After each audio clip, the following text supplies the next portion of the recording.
is that I think that what I was getting around to saying is that reality is according to Arthur Avalon. I've said this, I've reiterated this somewhat, is that reality is both heterogeneous, that is similar.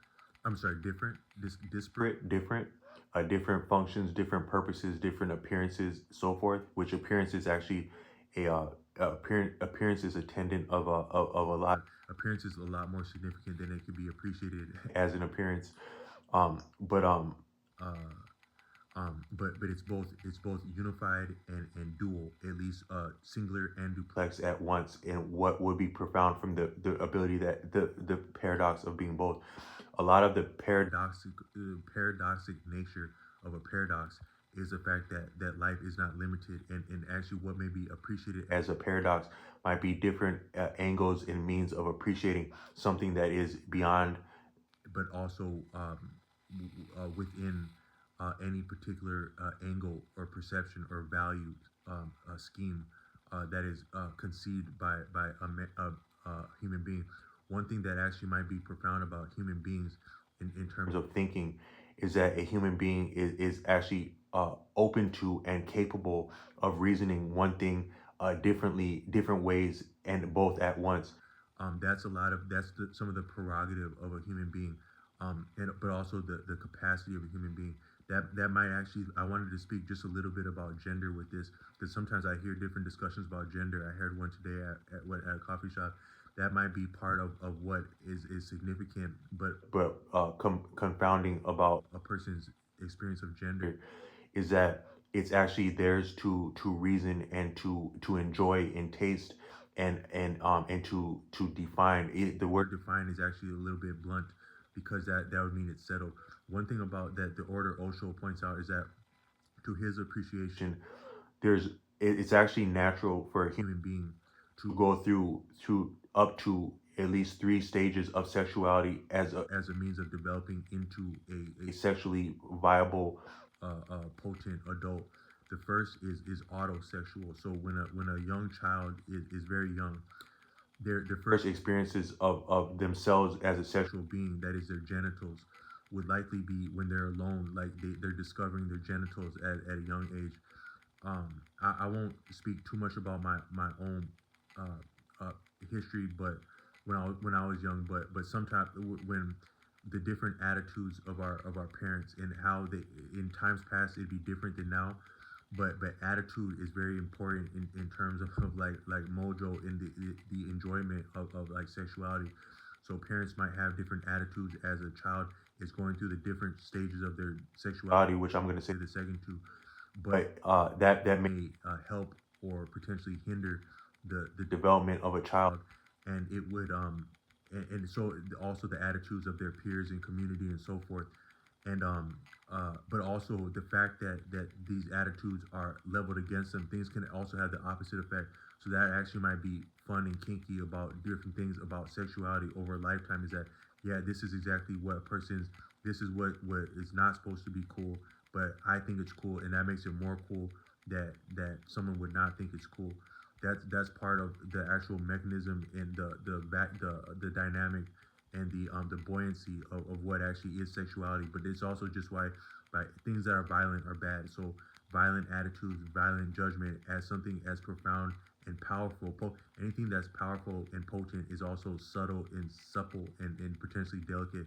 So something as powerful, potent, and supple as sexual interest and like things like eroticism, it's potent enough to create worlds, human beings which are worlds, and worlds which are populated by human beings, and every all manner of creation, which creation is a little bit redundant because it sounds limited and settled for, but that's what's so awful about like things like judgment, um, but but even actually judgment itself is still part of the maturation process in the development of like a sexual identity.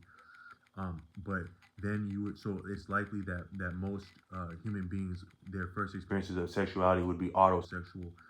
You hear sometimes every once in a while in different references, you hear people talking about their personal, their history in very personal terms, and likely when they were first discovering sexuality, it was with themselves, their genitals. Then it's natural that the next sensation of a sexual encounter experience for a human being, it would likely be same sex, because a lot of times when you're young, you have more access, and your access to more by people of your same sex. So girls are going to be playing together, boys are going to be playing together.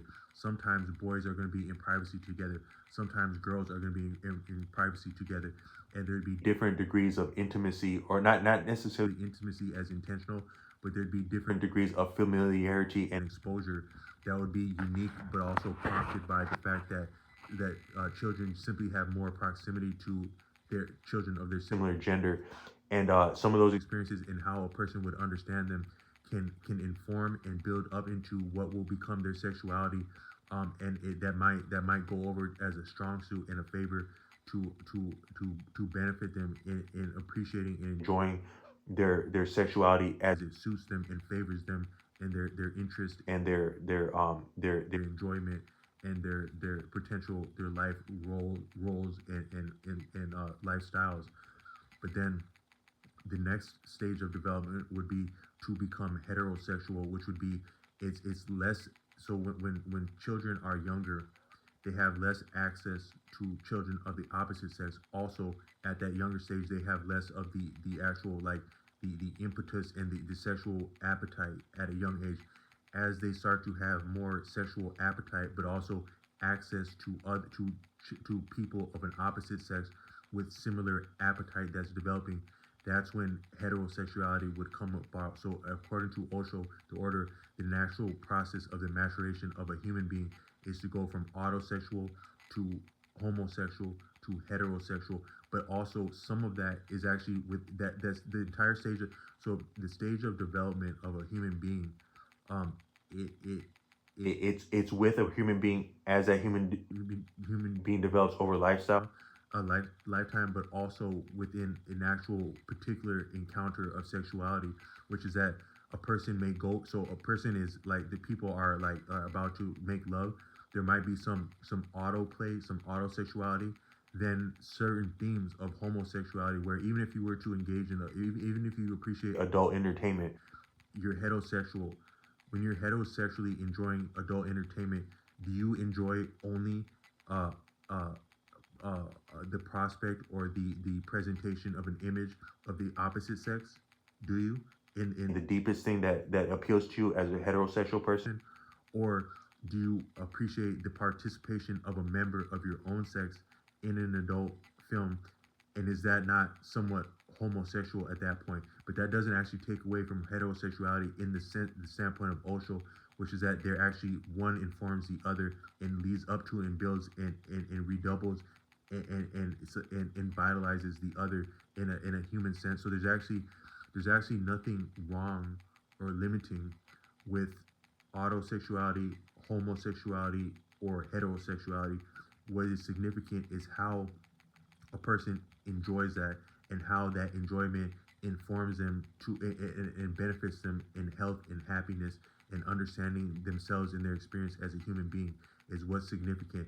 And so a person who would fixate or brandish or emphasize a one of those degrees as better or worse than the other is somewhat arbitrary and a little bit like falsifiable and maybe disingenuous. Is that maybe a lot of people really do have those. That's just simply what it is human being, because we are a lot of things, but a lot of our actual prerogative in how we come to enjoy, like, the experience of sexuality and what that is for us, it is ours to define. So that's what was very limiting about um about uh um about attitudes of judgment, or to apply an older iteration of what human life was to a present iteration.